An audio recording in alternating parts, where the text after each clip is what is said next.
అనంత విశ్వ సంపదని ఆకర్షించడానికి మీ ముందుకు వస్తుంది అహం బ్రహ్మాస్మి సాధన 11 days ఎనర్జీ యాక్టివేషన్ ప్రోగ్రామ్. నమస్తే, welcome back to Suman TV. ప్రస్తుతం మనతో పాటు ఉన్నారు అనలిస్ట్ మందరి కృష్ణారెడ్డి గారు. నమస్తే సార్. నమస్తే అమ్మా. సార్, కడప జిల్లా గండికోట వైష్ణవి మర్డర్ ఏదైతే ఉందో ఇంకా మిస్టరీ వీడలేదు, రోజుకు ఒక ట్విస్ట్ చూస్తున్నాం. ఒక్కసారి మీ అనాలిసిస్లో ఏం చెప్తారు సార్? కడప జిల్లా పొద్దుటూరులో దగ్గరలో ఉన్నటువంటి గండికోట చారిత్రక ప్రదేశం, ఒకప్పుడు రాజులకి రాజధానిగా ఉన్నటువంటి ప్రదేశం. ప్రతిరోజు కొన్ని వందల వేల మంది పర్యాటకులు అక్కడికి వచ్చి చూస్తూ ఉంటారు. ఆ ప్రదేశంలో ఒక మెరిట్ స్టూడెంట్, పొద్దుటూరులో ఉన్నటువంటి గీతం యూనివర్సిటీలో సీట్ రావడమే డెఫినెట్గా మెరిట్స్ వాళ్ళకే వస్తాయని మనకు తెలిసిన విషయమే. ఆ అమ్మాయికి మ్యాక్సిమం మార్క్స్ వచ్చినటువంటి అమ్మాయి క్లాస్లో నెంబర్ 1 క్యాండిడేట్గా ఉంది. అందరితో చాలా కలిమిడిగా ఉంటుంది, స్నేహపాత్రంగా ఉంటుంది. ఆ అమ్మాయి సడన్గా చనిపోయింది, హత్య చేయబడింది. కానీ పోస్ట్ మార్టం రిపోర్ట్లో ఎక్కడ ఆ మీద అత్యాచారం జరిగినట్టుగా ఏమీ లేదు. కానీ బాడీ దొరికినప్పుడు మాత్రం ఆమె ఒంటిపైన దుస్తులు లేవు అనేది మాత్రం చెప్తున్నారు. బాడీ మీద దుస్తులు లేని పరిస్థితి, అంటే ఎవరో కావాలని అనుమానం వచ్చేటట్టుగా ఆ పని చేసి ఉంటారు అనేది ఆలోచన కలిగింది. అయితే ఆమె ఫ్రెండు, క్లాస్మేటు ఆమెతో పాటుగా ఆ రోజు ప్రయాణం చేశాడు. ప్రియుడు అని చెప్పుకోవడం కూడా తప్పేమీ కాదు. వాళ్ళిద్దరి మధ్య ప్రేమ చెగురించిందని చెప్పి చెప్పబడుతోంది. ఇద్దరు కలిసి అక్కడికి వెళ్ళారు. వెళ్ళిన తర్వాత ఇతనికి ఒక ఫోన్ కాల్ వచ్చింది, తన వాళ్ళు ఎవరు అక్కడికి వస్తున్నట్టుగా అని ఫోన్ రావడం వల్ల అక్కడ ఉంటే పట్టుబడతారనే ఉద్దేశంతో తను వెళ్ళిపోయాడని తర్వాత పోలీసులకు అతను చెప్పిన విషయం. ఒకవేళ తను కూడా ఉంటే తను కూడా చంపేసి ఉండేవాళ్ళు బహుశా వాళ్ళు అనేది. బహుశా నా ఉద్దేశం లోపల వాళ్ళ నుంచే ఈ ఫోన్ వచ్చి ఉంటుంది. అంటే ఎవరైతే ఫోను ఈ అమ్మాయిని చంపినట్టు వాళ్ళే చెప్పి ఉంటారు కూడా. ఆ పాజిబిలిటీ ఉండే, నిన్ను కూడా చంపేస్తాం, నువ్వు అక్కడి నుంచి వెళ్ళిపోమని చెప్పారా, లేక వాళ్ళకి ఏదైనా సమాచారం వచ్చి వాళ్ళకి ఏదైనా సమాచారం వచ్చి నువ్వు వెళ్ళిపోలేకపోతే నీకు ప్రమాదం అని చెప్పుంటారా, ఏదో జరిగి ఉంటుంది మొత్తం మీద అక్కడ. కానీ అతను మాత్రం నాకేమీ తెలియదు, నేను అక్కడి నుంచి వచ్చేసాను, నాకు సంబంధం లేదని చెప్తున్నాడు. ఈ హత్యని ఏ కోణంలో పరిశీలించాలో కూడా పోలీసులకు అర్థం కాకుండా చాలా దీని గురించి వెదపడ్డారు. చివరికి వాళ్ళు తీసుకున్న నిర్ణయం ఏంటంటే ఇది పరువు హత్య కింద డిక్లేర్ చేయడం జరిగింది. అంటే ప్రేమించినందుకు తమ కులం కానివాడు, తమకు సంబంధం లేని వాడితో ప్రేమలో పడింది. బహుశా మరి ఆ అమ్మాయి నేను అతన్ని పెళ్లి చేసుకుంటానని చెప్పి ధిక్కరించి చెప్పుంటుంది. ఎందుకంటే ఒట్టి ప్రేమలో పడింది అన్నప్పుడు ప్రేమ విడగొట్టడానికి ప్రయత్నం చేస్తారు, పెద్ద విషయం కాదు. కానీ పెళ్లి చేసుకుంటానని చెప్పినప్పుడే ఈ సమస్యలు వస్తాయి. కాబట్టి ఆ అమ్మాయి అన్న కూడా పెద్దమ్మ కొడుకు ఆ ఏరియాలో తిరిగినట్టుగా కూడా సమాచారం ఉంది, ఇన్ఫర్మేషన్ ఉంది.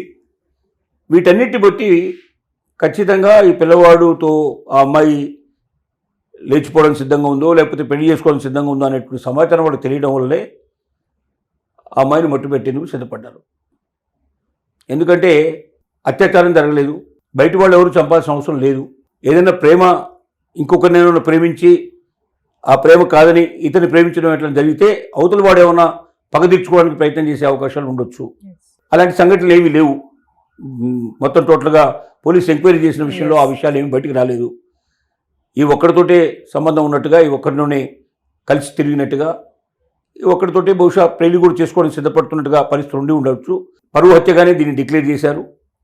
దానికి తగినటువంటి కొన్ని వాళ్ళకి సమాచారం దొరికింది. ఆ సమాచారం ప్రకారంగా అరెస్టులు కూడా ఉండే అవకాశాలు ఉన్నాయి. ఈ లోపల మరొక క్లాస్మేట్కి సంబంధించినటువంటి ఐడి కార్డు ఈ అమ్మాయి పారేసిన బ్యాగులో దొరికింది. అంటే అక్కడ ఒకటి బ్యాగ్ ఒక దగ్గర, ఇంకోటి ఒక దగ్గర, చున్నీ ఒక దగ్గర ఇలాగ దొరకడం ప్రారంభమైనాయి. ఆ హత్య చేసిన ప్రదేశం దగ్గరలో, అంటే కావాలని ఎవరో విసిరేసినట్టుగా ఉండే పరిస్థితి, లేదా ఈడ్చుకెళ్తూ ఉంటే ఒక్కొక్కటి అక్కడ పడిపోయి ఉండే పరిస్థితులు ఏర్పడ్డాయి. మనకు తెలియదు పూర్తిగా. ఐడి కార్డు ఎందుకు పెట్టుకెళ్ళింది అంటే ఆ అమ్మాయి చెప్పిన విషయం ఏంటంటే ఆ స్నేహితురాలు తన ఐడి కార్డు కనబడటం లేదని, కాబట్టి ఈ ఐడి కార్డు ఉంటే మంచిది, ఎక్కడైనా నాకు ఎవరైనా అడిగినా చూపించడానికి ఉంటుందనే ఉద్దేశంతో నన్ను అడిగింది, నేను ఇచ్చాను అని చెప్తోంది. ఐడి కార్డు అనేది మనం పెద్దగా తీసుకోవాల్సిన అవసరం, ఎందుకంటే ఈ అమ్మాయి ఒకవేళ అన్లెస్ ఆ అమ్మాయి హత్య చేసినా ఆ అమ్మాయి ఐడి కార్డు అయితే అక్కడ పెట్టదు కదా. కాబట్టి మొత్తం మీద పరువు హత్య అని అనుకోవాలి. ఈ పరువు హత్యలు బాగా జరుగుతున్నాయి, మధ్యకాలంలో విపరీతంగా జరుగుతున్నాయి పరువు హత్యలు. ఆల్రెడీ అమ్మాయి పేరెంట్స్ కూడా అన్నారంట సార్, ఈ అబ్బాయి ఎవరైతే ఉన్నారో గతంలో చేయి కోసుకుంటాను, నన్ను పెళ్లి చేసుకోకపోతే అట్లా ఇట్లా అని కూడా చేశాడని చెప్తున్నారు. చెప్పడం వరకే మనకు వచ్చిన సమాచారం. బహుశా పోలీసులకు ఆ సమాచారం ఖచ్చితంగా అన్నీ ఉంటుంది. ఎందుకంటే పరువు హత్య అని డిక్లేర్ చేశారు అంటే ఇంట్లో వాళ్ళే ఎవరితో వాళ్ళు చంపేయడం కానీ లేకపోతే ఎవరితో వాళ్ళు చంపించడం కానీ వాళ్ళు స్వయంగా చంపడం కానీ జరిగి ఉండాలి. అంటే ఎలా సార్ పరువు అయితే అంటే కన్న కూతురునే చంపించేసుకుంటారు. అలా చాలా జరిగాయి కదా, పరువు. చాలా జరిగాయి. ఉమ్, అంటే కొంతమంది పెళ్లి జరిగితే పెళ్లి అయిన తర్వాత అవతల వాడిని చంపేస్తున్నారు. అవును. అల్లుళ్ళని చంపిన కేసులు మనకు చాలా కనబడ్డాయి. ఎస్. కానీ కూతురుని స్వయంగా చంపిన కేసులు చాలా ఉన్నాయి. తల్లే స్వయంగా కూతుర్ని పట్టుకొని చంపేసినాయి. ఇంటికి రమ్మని చెప్పి పెళ్ళి అయిన తర్వాత కూడా ఇంటికి పిలిచి ఇంట్లో చంపేసిన కేసులు చాలా ఉన్నాయి. అంటే ప్రేమ అతిగా ఉండడం వల్ల కూడా సమస్యలు చాలా ఎక్కువ వస్తున్నాయి. అంటే ప్రేమ ఎక్కువ ఉండటం వల్ల ఏమవుతుందంటే, ఎక్కువ ప్రేమించడం వల్ల మనకే చెందాలి, మన ఆలోచన ప్రకారం పోవాలి, మనం ఏం కోరితే అది చేయాలి, మనం పెంచిన పిల్లలు కదా, మన మాట వినాలి కదా అని అనుకుంటారు. కానీ ఒకసారి ఆలోచన జ్ఞానం వచ్చిన తర్వాత ఎవరు ఏం కోరుకుంటారో, ఎవరు ఎటు వెళ్తారో తెలియదు. కాబట్టి స్వేచ్ఛా స్వాతంత్రాలు ఖచ్చితంగా ఉండాల్సిందే.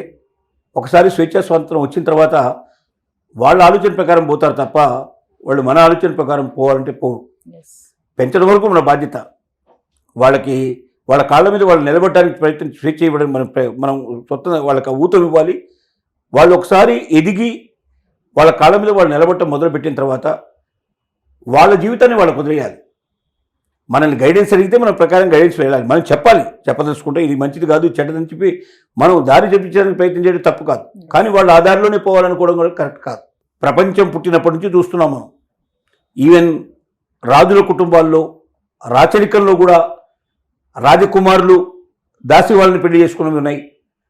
రాజకుమార్తెలు పనికిరాని వాడు చిన్న సైనికుడిని పెళ్లి చేసుకునేవి ఉన్నాయి. ఇలాంటి సంఘటనలు మనకు కోకొల్లో కనబడుతున్నాయి. మరి చరిత్ర అంతా తెలిసి, పురాణాలని తెలిసి, ప్రపంచం అంతా తెలిసిన తర్వాత కూడా నా మాట వినాలి, ఖచ్చితంగా నేను అనుకున్న దారిలోనే వెళ్ళాలి, లేకపోతే చంపేస్తానంటే నువ్వు పెంచిన ప్రేమకి ఇక అర్థమే ఉంది. నువ్వు పెంచిన మొక్కను నువ్వే కొట్టేయడానికి సిద్ధపడుతున్నావు. నువ్వు ప్రేమగా పెంచుకున్న అమ్మాయి ఎక్కడున్నా ఆనందంగా, సుఖంగా, శాంతిగా ఉండాలని కోరుకోవాలి. కానీ ఎస్. అమ్మాయి ప్రాణాలు తీసి నేను పెంచాను కాబట్టి దాన్ని బదులు తీసుకుంటాన్న తర్వాత నీలో ఒక రాక్షసుడు అంటే లెక్క తప్ప నీ దగ్గర ప్రేమ ఎక్కడుంది? అది ప్రేమ కాదు, స్వార్థం. అంటే నేను పెంచింది కాబట్టి నా మాట వినాలి, నా మాట ప్రకారం పోవాలనుకోవడం నువ్వు ఎప్పుడైతే అనుకున్నావో అది నువ్వు స్వార్థపరుడు తప్ప నువ్వు ప్రేమ నీలో లేదు. ప్రేమ ఎప్పుడు కూడా త్యాగాన్ని కోరుతుంది. ప్రేమ ఎప్పుడు నిస్వార్థాన్ని కోరుతుంది. నువ్వు నిజంగా నీ ప్రేమ నిజమైతే వాళ్ళు ఎక్కడున్నా సంతోషంగా, సుఖంగా ఉండాలని కోరుకోవాలి తప్ప వాళ్ళ మీద పగ ప్రతీకారం తీర్చుకోవాలని కోరుకున్న తర్వాత అది నీ ప్రేమ కాదు, ప్రేమ రూపంలో ఉన్నటువంటి రాక్షసత్వం. తల్లిదండ్రులు గారు వాళ్ళు రాక్షసులు. రాక్షసత్వం వాళ్ళలో ఉంది కాబట్టే, రాక్షస ప్రేమ వాళ్ళలో ఉంది కాబట్టే తమ బిడ్డను కూడా స్వయంగా చంపడానికి, చంపుకోవడానికి సిద్ధపడుతున్నారంటే అంతకన్నా ఇంకా ఘోరం, అన్యాయం మరొకటి ఉండదు. అలాంటి ప్రేమను మీకు కావాలనుకున్నప్పుడు అసలు పిల్లల్ని కరకండి, పిల్లల్ని పెంచకండి. పిల్లల్ని పెంచిన తర్వాత వాళ్ళు మా మాట వెంటలేరు, వాళ్ళని చంపేయడానికి సిద్ధపడటం అనేది అకృత్యం, ఘోరం. ఏ తల్లి ఏ తండ్రి ఆ పని చేయకూడదు. చేస్తే వాళ్ళని తల్లిదండ్రులు అనరు, వాళ్ళని దుర్మార్గులు అంటారు. అలాంటి దుర్మార్గానికి ఎవరు ఒడిగట్టకూడదు. పిల్లల్ని పెంచడం వరకు మాత్రమే మనకు అవకాశం ఉంది తప్ప వాళ్ళు జీవితంలో ఎలా ఉండాలని శాసించే హక్కు మనకు లేదు. ఎవరి జీవితం వాళ్ళది. ఒక్కసారి స్వతంత్రం వచ్చిన తర్వాత, ఆలోచన జ్ఞానం పెరిగిన తర్వాత వాళ్ళు తీసుకున్న నిర్ణయాలకి మనం అంగీకరించినా అంగీకరించకపోయినా అడ్డుపడడానికి మాత్రం అవకాశం లేదు. ఎస్. Thank you.